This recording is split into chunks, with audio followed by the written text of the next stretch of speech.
അങ്ങനെ കാത്തിരുന്ന് നമ്മൾ ഏകദേശം ഒരു വീക്കെൻഡ് ആക്കിയിട്ടുണ്ട്. അങ്ങനെ ശനിയാഴ്ചയാണ് നമുക്ക് ഇന്ന് ഫുഡ് ഓർഡറിങ് പെർമിഷൻ ഉണ്ട്. അപ്പോൾ നമ്മൾ ഫുഡ് ഓർഡർ ചെയ്ത് തന്നെ വന്നിട്ടുണ്ട്.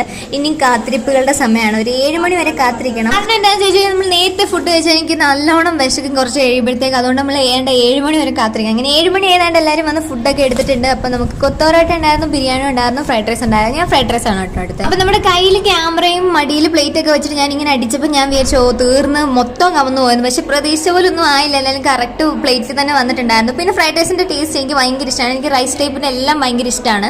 ഞാൻ ആദ്യമായിട്ടാണ് ഈ കൊത്തോറോട്ട കഴിക്കുന്നത്. ഞാൻ ഇതുവരെയും കഴിച്ചിട്ടില്ല. പക്ഷെ എനിക്ക് ഈ ടേസ്റ്റ് ഞാൻ കഴിച്ചിട്ട് എനിക്ക് ഒരു സെയിം ലൈക്ക് ഫ്രൈഡ് റൈസിന്റെ ടേസ്റ്റ് തന്നെ ആയിരുന്നു. അങ്ങനെ നമ്മൾ ഹാഫ് ഫ്രൈഡ് റൈസ് കഴിച്ചപ്പോഴത്തേക്ക് നമുക്ക് വേണ്ട വീണ്ടും ഒരു ഹാഫ് കൊത്തോറോട്ട ഇട്ട് നമ്മൾ അത് കഴിച്ചപ്പോഴത്തേക്ക് ഫുഡ് കഴിച്ച് കഴിഞ്ഞപ്പോഴാണ് നമുക്ക് കീര കിട്ടിയത്. അത് കഴിഞ്ഞിട്ട് നമുക്ക് ചിക്കൻ പീസ് ഇട്ടിട്ടുണ്ടായിരുന്നു ബിരിയാണിയുടെ. പിന്നെ ബിരിയാണി റൈസും കിട്ടി. നമ്മൾ അങ്ങനെ അതെല്ലാം കഴിച്ചു വയറ് നിറച്ചു. ഇനി സുഖത്തെ പോയിട്ട് സിനിമ കണ്ടാൽ മാത്രം മതി, വയറ് ഫുള്ള് നിറഞ്ഞിട്ടുണ്ട്.